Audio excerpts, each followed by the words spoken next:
Good evening, everyone, and welcome. I'm Lori Tallarico, the Adult Community Engagement Coordinator here at the library. Thank you for joining us for tonight's program.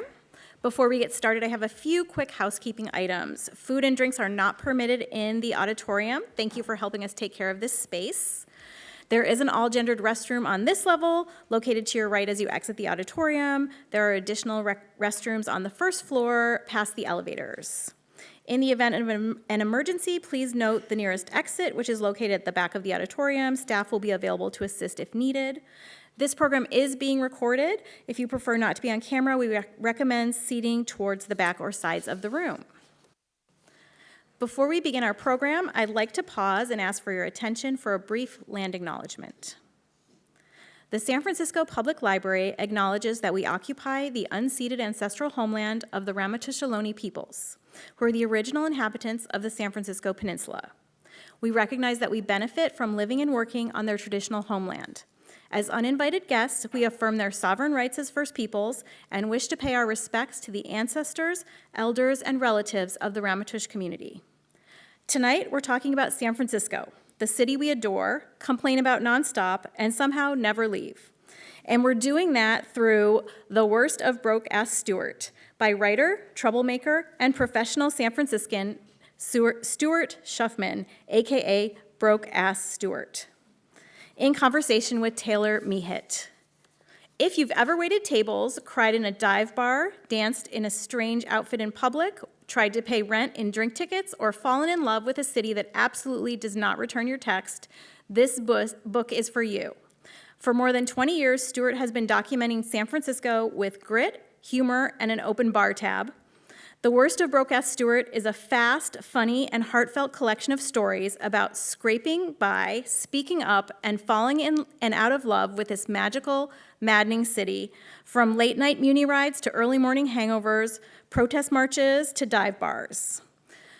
Just to let you know, books will be available for purchase tonight, and we'll have a signing in the lobby after the program. A bit about our speakers tonight. Stuart Schuffman is a writer, poet, TV host, activist, and full-time cultural instigator. His website, brokeassstuart.com, is one of the Bay Area's most influential platforms for arts, culture, politics, and nightlife. He has been named Best Writer by SF Weekly and continues to write, rant, and resist right here in San Francisco. He'll be joined by Tayler Mehit, a reader and writer in San Francisco and the creator of Tales of the City on Instagram, where she champions libraries, literature, and local lore. You'll usually find her walking through Golden Gate Park or trying to convince herself she does not need to buy another book. Please join me in giving a warm San Francisco welcome to Stuart and Tayler.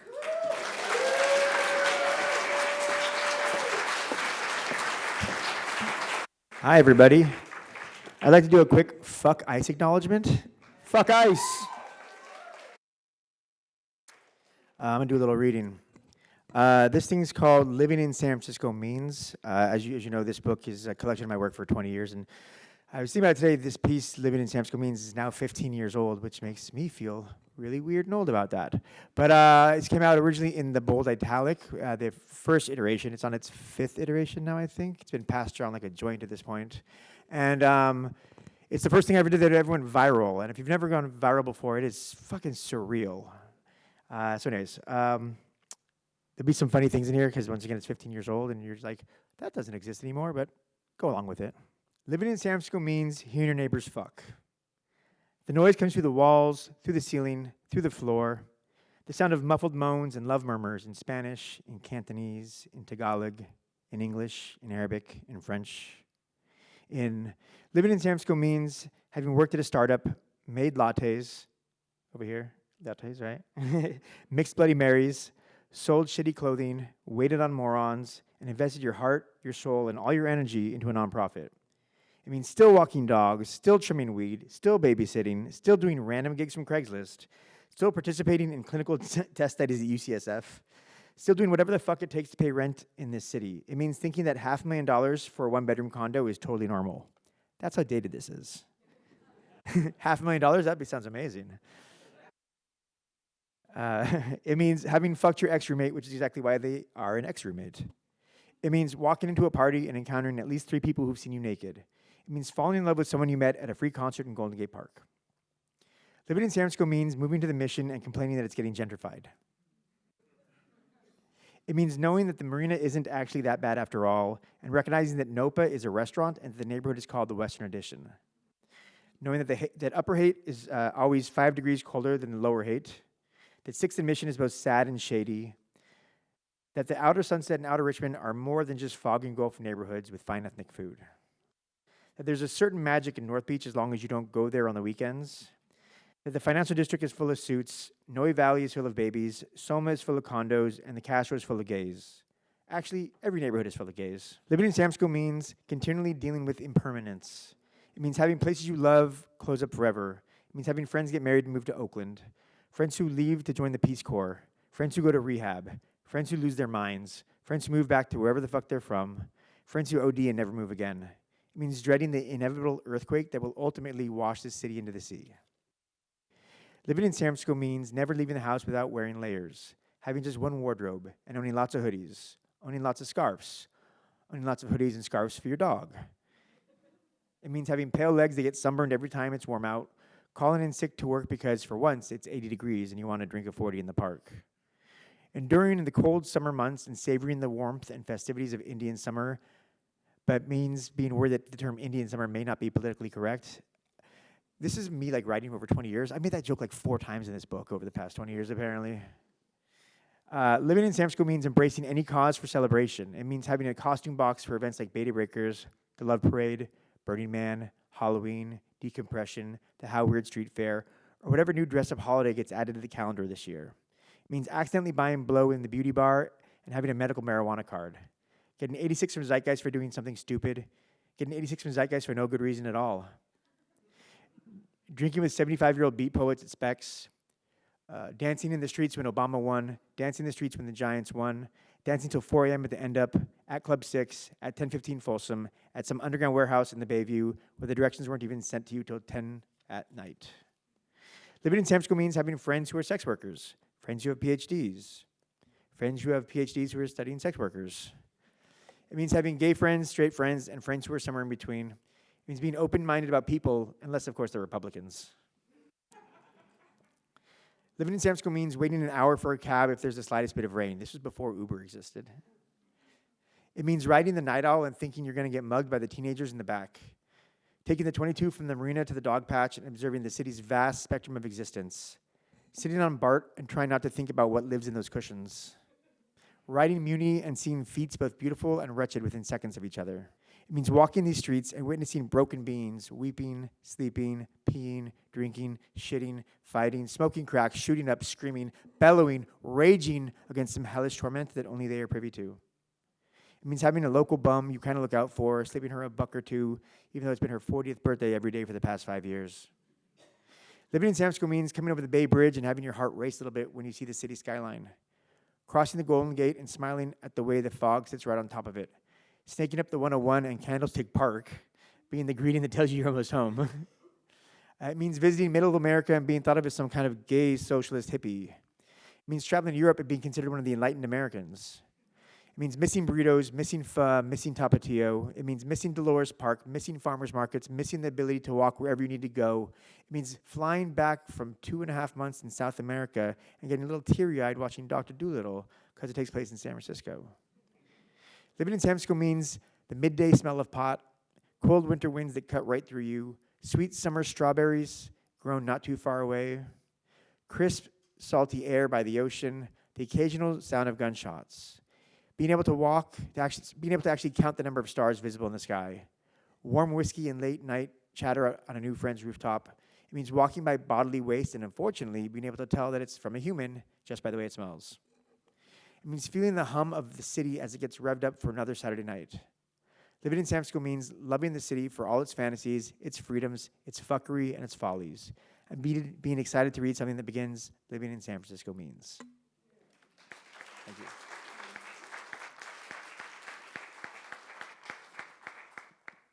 All right.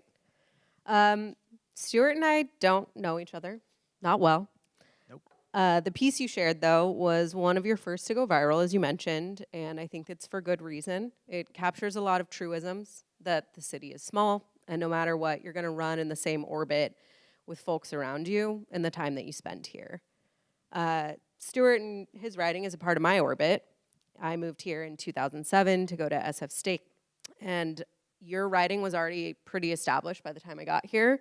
Zines were passed around for here's what we should be doing because we're really broken in college. And it was a guide to a city I was already falling madly in love with. And you've also managed to list nearly every job I've had since 2008, so good job. Even some of your repeat characters throughout this book are in my orbit, and I'm sure you miss Wooden Nickel too. But you get it, and your words have been expertly woven into the experiences of those who live here and experience it, and the voyeuristic observers outside. I hope you hear that praise often, but just in case, I'll offer it now. Thank you. Is this thing on? There's a lot of ways we could take this. We could sound like my parents and talk about stuff that isn't here anymore, or we could talk about the Neverland ways we escape in the city. And we can also talk about your writing, which is kind of where I want to start, but I'm sure we're going to go through all three. So your work spans many forms: zines, TV, major publications, public speaking during your mayoral run, and of course, digital. There's a lot about our really complex relationship to the internet in this book and throughout your writing. I'm curious how the changing internet of the last 20 years has shifted the way you think about your writing and your work. Whew. The internet could have been so many things. We got the worst version of it, honestly. I'm realized this fairly recently that I'm one of the very first influencers. I was doing my Broke-Ass Stuart on MySpace, and I'm the right age where I got it. And, I graduated in college in 2003, and it was first it was Friendster, and then MySpace. And I was like, oh, I get this intrinsically. I'm an outgoing person. I'm social. I like to meet people and congregate, and then we can do this online now. And so the internet was really great back then because we didn't. I look at it like MySpace was. We went to go relive things. We didn't live there. Whereas now we live on our phones, and it was Facebook, now Instagram, or whatever it might be. I'm not very happy with the internet. I'm at the point now where once a week, my phone tells me how many hours I spend on a day on average, and I'm down to 2.5 hours, which is not bad because it makes me sick. I don't know, which is hard because my job is the internet. But I don't know. I think we've hit an inflection point where I think a lot of us feel this way, and I think that especially the youngs out there, they who weren't around before we did things like hang out in public in third spaces or whatever, are starting to realize they missed something, and I feel like there's hopefully a push towards getting offline more and being in person together. But go to my website; it's very good. So I guess I could guess your answer to this, but do you see today's internet as like the great equalizer? Anybody can publish anything, or are we just full AI slot machine? Anybody can publish anything, but I realized also recently that I've spent too much of my life trying to please an algorithm, and unless you figure out how to please that algorithm, no one's going to see the things you create, or unless you figure out a really great way to create a spectacle, like running for mayor or something like that. So yeah, I think that once again we're at an inflection point. We're going to see a lot of AI taking over a lot of things, and it's going to be fucking weird. It already is. So do you recommend running for mayor? If you don't think you're going to win, it's a good thing to do, because the biggest, if I had won, there's no scandal that could have beat the scandal of me actually winning. So, yeah, but run for mayor. I think honestly everybody should run for something at some point in their life. It's a great lesson in civics. You get to learn. I learned a lot about how broken the system is just by trying to run. Yeah. Okay. It's really interesting reading through this book, and you trace a timeline of the city through your anthology. It's really great to see the moments we were all at a high and maybe the moments we were all at a low. And for example, you described the moment that vaccines started to roll out in 2021. And you said, honestly, I can't remember the last time I felt SF was so full of hope. The reason for this is that almost every person in San Francisco is here because they want to be here, whether they're a transplant or native, rich or scraping by, tech worker or artist. Nearly everyone here looked at the pandemic in the face and said, not even you can make me leave San Francisco. I wrote that? Yeah, crazy. So I guess 5 years on, what brings you hope for the city? Everybody in this room. You know, we're here because we want to be here. And we love this city. And we're at another little boom. But those of us probably that are here in this room right now are also here for the busts, you know? And those are my favorite times anyways. That's when the city gets really good, is when all the rich people, I don't want to be here anymore. I'll come back in a few years when we get to get rich again. So, yeah, San Franciscans give me hope about San Francisco. Yeah. Yeah, you can clap for that. I guess thinking about those busts and also the repercussions of really like favoring the booms and like trying to sell shovels in the gold rush. There's also a piece in here from 2016 called A Tale of Three Cities. And you're talking about, you know, the high rises, folks who are really doing well, the low rises, those of us maybe a little more working class, and the no rises, folks who are living on the street and maybe struggling quite a bit more to survive. I guess in this current AI boom, do you still see the same segregations? Would you edit that at all? No, it's still that way. There might be, I don't know, fewer low rises. I think we're getting to the point where it's harder and harder to live here. I think I just read something that like rents are as high as ever been again. You know, so those of us who are here, we have rent control or something like that, and those what's keeping us here. I don't see how anybody who's like, I moved here when I was 21. I don't see how you could move here at 21 and not either work for a tech company or like have family money at this point. But hopefully in the next boom or the next bust, maybe rents will go down again, and we can figure out a way to keep them down. Maybe more rent control or more housing or something like that. I don't know. Yeah. I think about being 21, working in a cafe, and I have no idea how folks would do it today. I do see 21-year-olds working in cafes. I'm like, who is your parents? Like, how do you do this? Yeah, I'm blown away, and I hope that they're doing all right. All right, slightly different topic change. You found a way to really thread the needle between, you know, what I think is ostensibly really good bar gossip, like Mark Zuckerberg expecting to be recognized at phone booth. It's in there. And true bar history, like how Wazima and the folks who own it had to really fight the city to agree that there should even be a bar on Deviz, and then clean up a hoarder situation for like 8 months to get the bar operational. Curious, A, your definition of a good bar story, because I think they range. And then B, when you find one, how are you doing that research? Definition of a good bar story. God, that's hard. For me, the weirder the better, you know? Like, I mean, I did the piece on Aunt Charlie's, and like Joe told me that he had a lady who worked there. She was part of the Imperial Court, the drag court, and she had a false eye. And she used to roll it down the bar at people and say, "I've got my eye on you." First of all, if you've been to Aunt Charlie's, that tracks. Secondly, like that's the kind of story I love. You know, like the weirder, the stranger, the better for me. And then, what was the second question? I'm sorry. Once you find a bar that you're really going to zero in on, like you have a really descriptive timeline of Wazima, the building beforehand. Like, how are you digging into all that research? I have this really incredible person who helps me named Pam.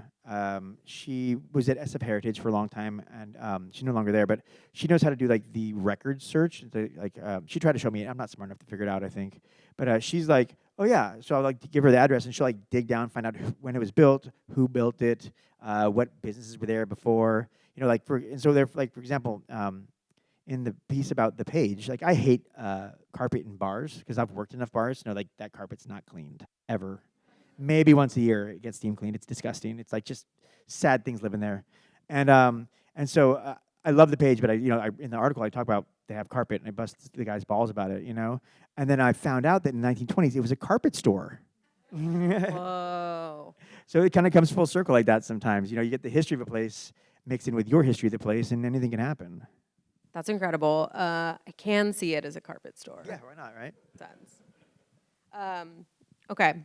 Over the last 20 years, there have been huge swings, like we were talking about, in the ways that people create and consume media. And your work has always been really at the forefront of hyper-local. Like, you help to celebrate the big wins that are historic for the whole country, like when gay marriage was legalized, but also our weirdos in our bars. When you look at like the current trend of content creators and citizen journalists and influencers, do you see them as a part of your lineage?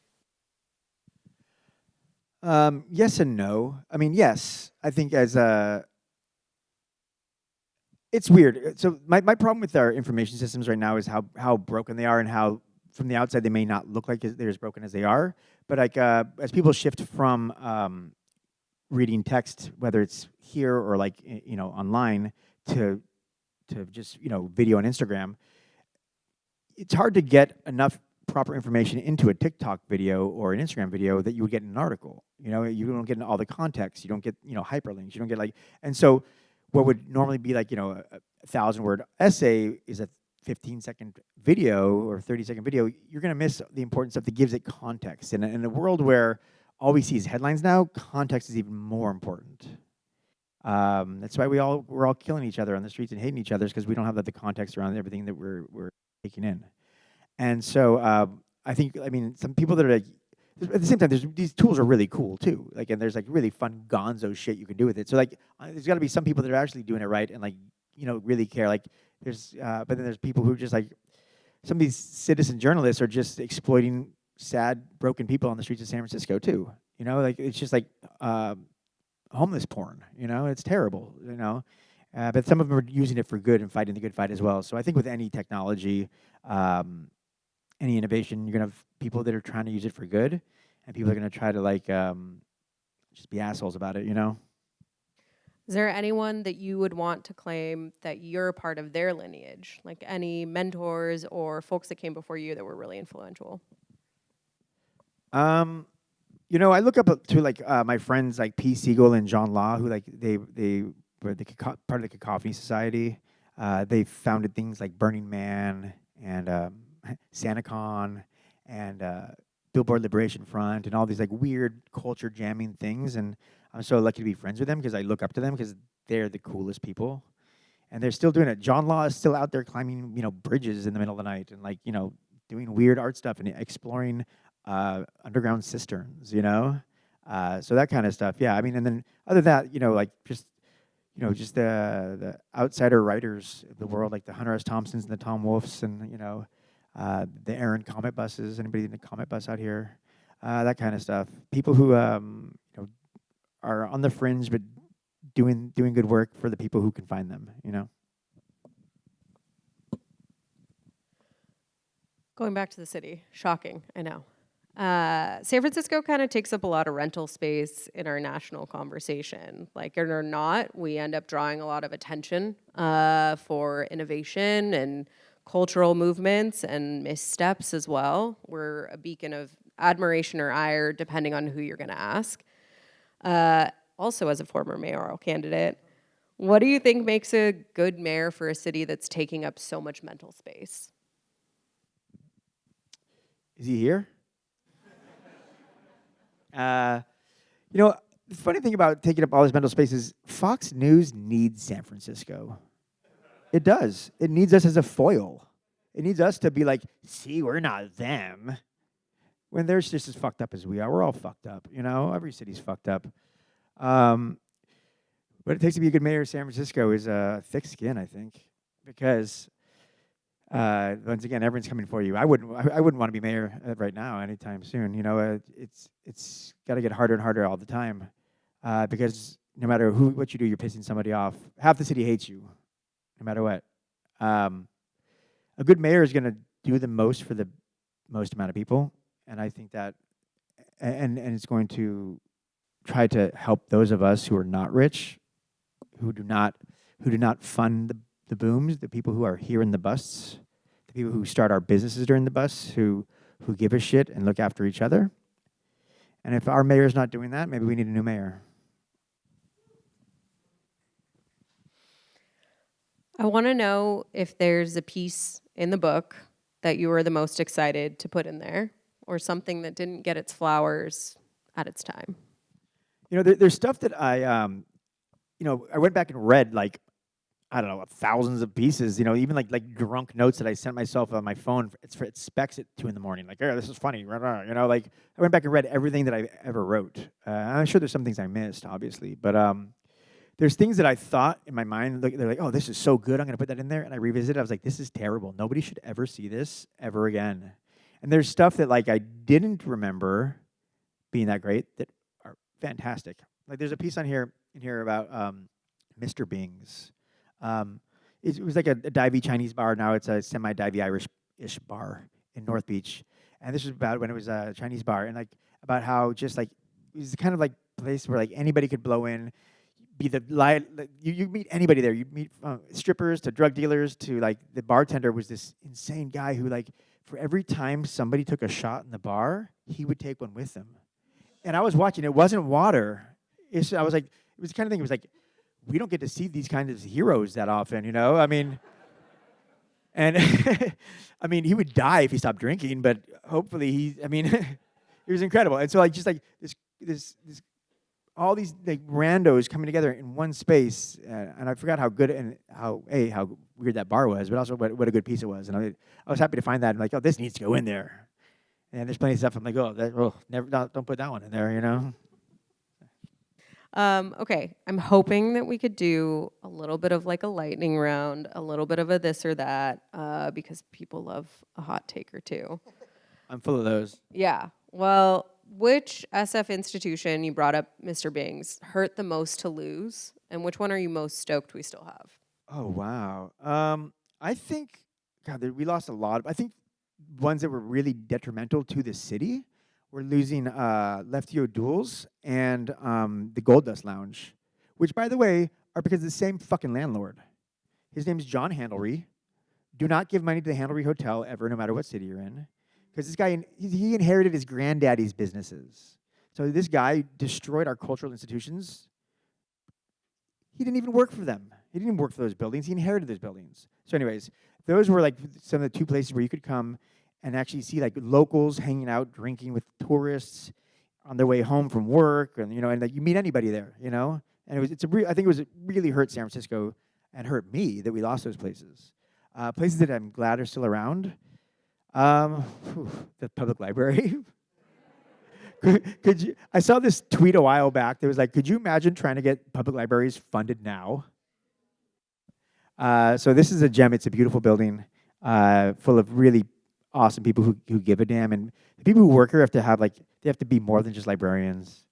They have to be social workers in a way. They have to be therapists. They have to be saints. So make some noise for the people who work in the library.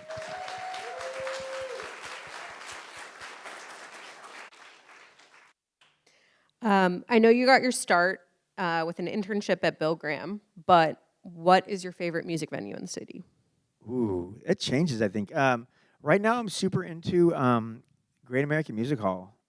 It's so cool. Apparently, there's like 30 ghosts there or something like that too, which kind of creeps me out. But like, it's such a beautiful space, and I've seen some great shows there lately. Nice. What's a tourist trap that you think is totally worth it?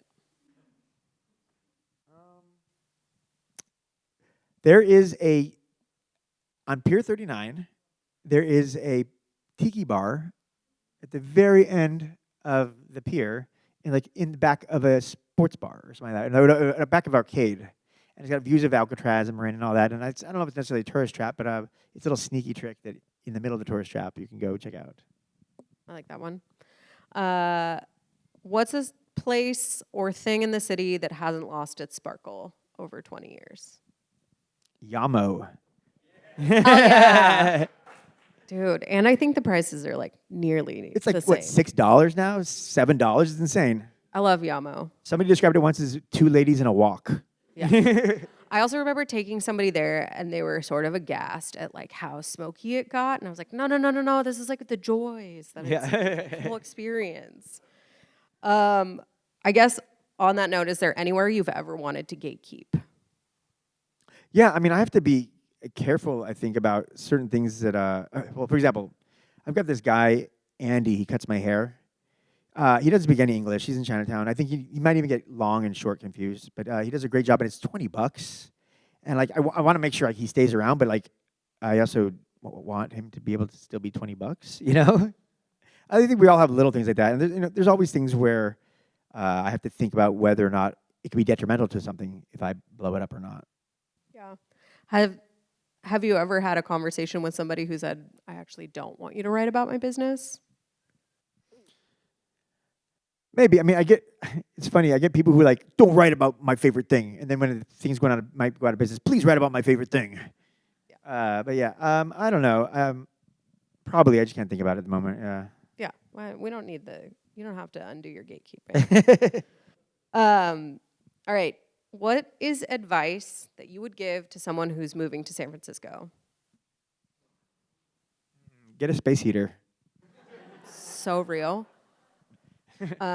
My electrical shorts out if I use a space heater. That's like the tragedy we live in.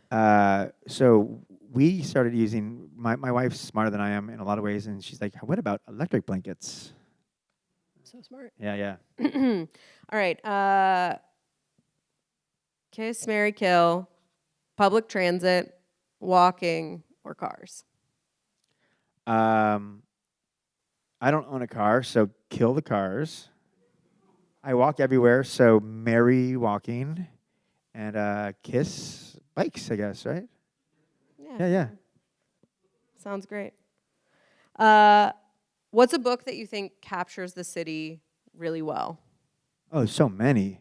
I think everybody should read David Talbot's Season of the Witch. It's so good. It shows you the hope and the heartache.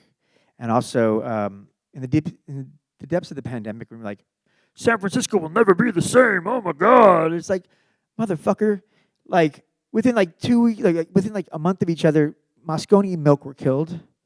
Jonestown happened. There was the zebra killers, like all these things, and we're worried because Tech's not going to be here. Fuck off, like. On top of that, I mean, there's so many great books.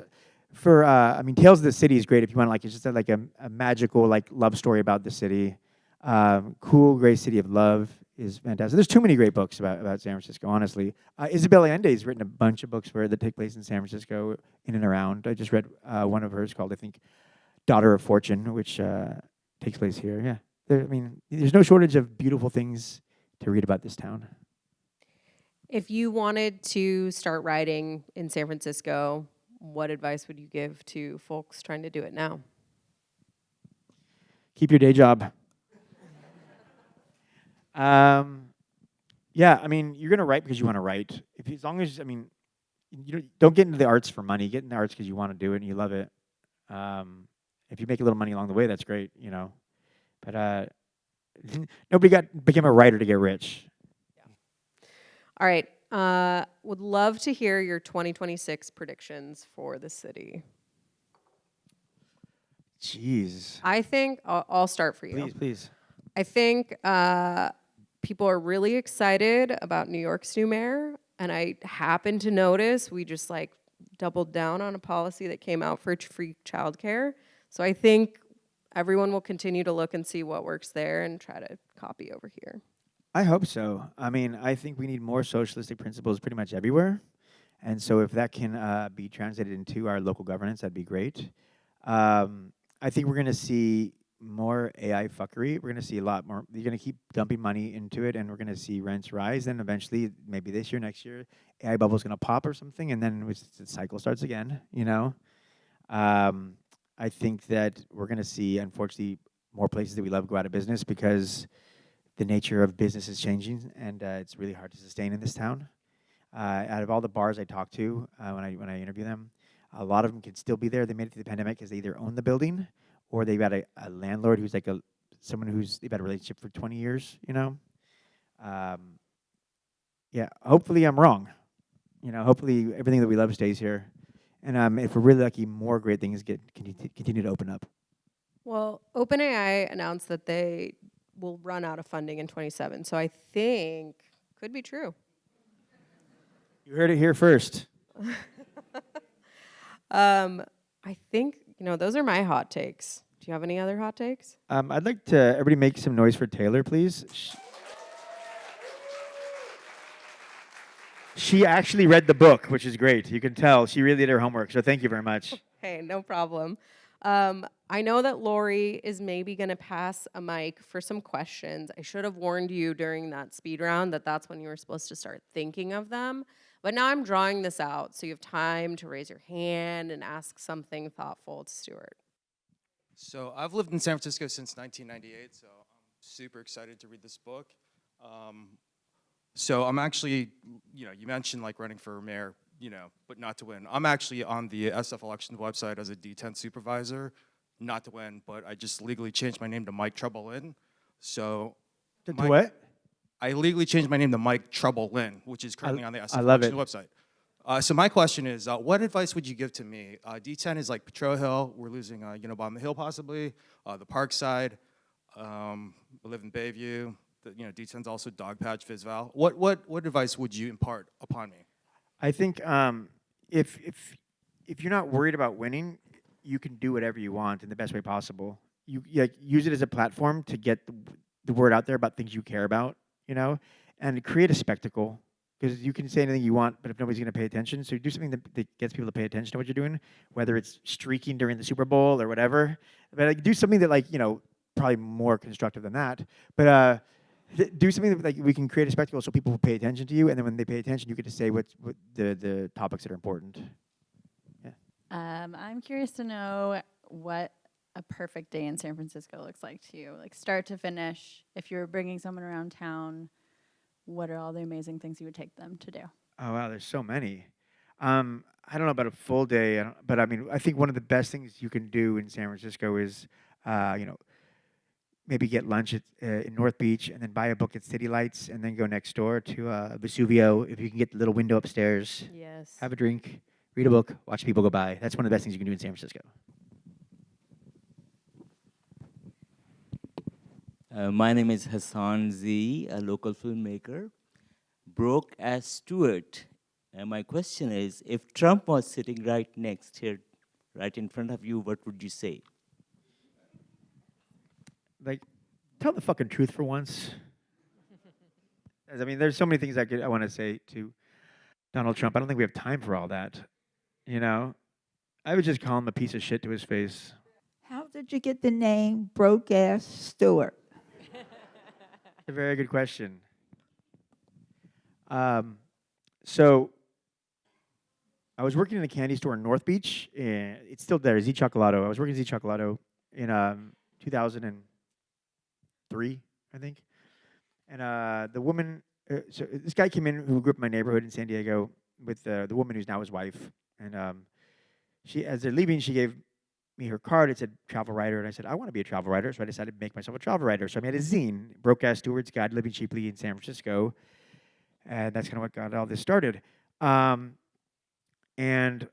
I was broke. Everybody knew I was broke. Everybody I knew was broke. I was broke. We're all fresh out of college or in college or whatever, and it just kind of made sense. And I think there had been this thing. There's this rap group called Living Legends, and I think they'd done something called like the Broke-Ass Summer Tour or something like that, or Broke-Ass Summer Jam or something. And I was like, Broke-Ass, that sounds about right. And here we are, 20 some odd years later.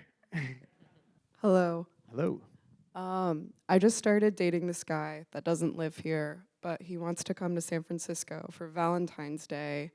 Where is the weirdest place I can take him? He's never been here. I love this. Oh, wow. What day of the week is Valentine's Day? I think it's a Saturday. Yeah. I bet you there'll be something weird going on at the Stud for sure. Powerhouse, yeah. Yeah, might as well. Power Exchange. Yeah, there's so many. Or just a stroll down Valencia. You can find anything, I have a feeling you'll be fine no matter what you do. Does the pillow fight still happen? Yeah, good call. I think it does. We went last year. Do you know, at the Embarcadero at like 6 p.m., there's a pillow fight on Valentine's Day. Thank you so much. Yeah. Stuart, I have a question for you. I absolutely love to walk, and you said you love to walk too. What are some of your favorite places to walk in San Francisco? So I live over in the Soma Mission border, and so I go wherever it's flat, it starts flat. I have a few different routes, and I'd like to treat myself along the way. So different routes have different treats. When I walk from my place to Japantown, I get myself little onigiris from the market. One of my favorite walk, I think, I walk up from my place up to the Wiggle, up to DeViz, stop at Popeyes, get a fried chicken sandwich, and then walk around the Panhandle, and then back down. Also, if you read the book, you'll see there's a story in there about taking LSD and walking all over Golden Gate Park. That's always fun too. That's also a good Valentine's Day idea. Absolutely, absolutely. I have a question. Is broke-ass Stuart still broke-ass? Wouldn't you like to know? I'm slightly less broke-ass than I was when I was 23 or 24 when I started doing this, but aren't we all broken in America these days? Taylor asked the question, what book do you think best exemplifies San Francisco? And I'm curious if, in the same vein, if you have music, films, other art that you think truly kind of exemplifies the city. I mean, yeah, we just had a whole Grateful Dead experience this past week, right? I mean, I love the Dead, and it's so cool they're from San Francisco. My first apartment was at Hayton Central, and so Hate's always going to be a special place in my heart. But I mean, the whole music scene. I mean, I grew up listening to all this '60s music, so anything by the Dead, really. Big Brother and the Holding Company, Jefferson Airplane, all that stuff. And there's also like so much great music from like the punk in the '80s with Dead Kennedys. I mean, there's been you have Santana. There's so many great bands that came out of San Francisco. It's hard to pick a favorite. It depends on the mood I'm in and like what I'm getting into, I think. I don't know if it's still up there, but there's really cool punk flyers on the 6th floor of the library right now that are worth checking out if they're still there. On the subject of the bottom of the hill, do you have a favorite memory from the time it has been open thus far, or B, something or an artist or a band you really want to see play if in this last year of theirs? Yeah, I've got the cool thing about Bottom of the Hill is like it was always the place where like a band you see there might the next here what happened to me is there's a band called Alt J. Do you guys know Alt J? The first time I saw them, they played at Bottom of the Hill. It was like me, my cousin, and like 40 people. The next time they came through, they headlined the Fox. And the time of that, they headlined the Greek. You know, it's like that's the kind of thing that you see at Bottom of the Hill. It's like bands on their way up, sometimes on their way down too, but like mostly on their way up, which is pretty cool. I mean, there's just so many bands like that. I saw, during Noise Pop one time, it was Tao in the Get Up, Get Down, and John Vanderslice. There's so many great shows there. And if I could, a dream band to see there, I mean, if, one of these groups does, like, if the Green Day does a surprise show there again or something like that, that'd be amazing. Or, like, some local, like, Bay Area band. E40, let's see, E40. Too Short, that'd be amazing, I wanted to know, as a self-published writer at first and then eventually working for different publications, what was the journey like for you to decide that you could be a writer full-time? When did you quit your day job and finally jive in? I've never quit my day job. I still work in restaurants here and there. It's funny, though. I've got out of the restaurant industry 3 different times. I've celebrated getting out of the restaurant industry 3 different times. The first time, it's like, oh, I'm writing for Lonely Planet now. I'm never working in restaurants again. 6 months later, back in restaurants. I got my own TV show. Never in restaurants again. 6 months later, I'm working in a bar. Then the third time was the pandemic. I'm like, we may never have jobs again. Yeah, I still, I could make a living off Broke-Ass Stuart solely, but I wouldn't be able to go out to eat or go travel or anything else, So I don't know if that's much of a living. So, I always keep one foot in the restaurant industry just because. But I was able to, but I've been doing like, once a week for, at this point, over a decade. Just because, so I'm almost out. What's your favorite coffee shop? Oh, man. I don't want to get stabbed after this. I don't know. I feel like, I don't know. I've worked in cafes throughout my time here on and off, and I don't know how to answer that question. What do you guys like?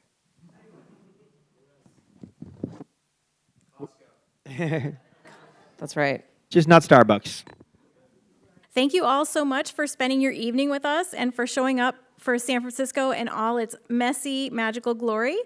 Huge thank you to Tayler Mehit for guiding the conversation tonight.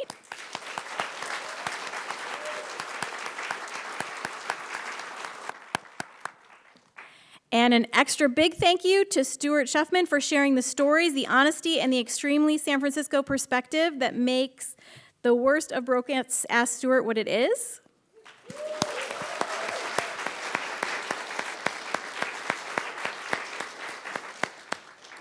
And a big shout out to Fabulosa Books for coming out tonight and selling books for us.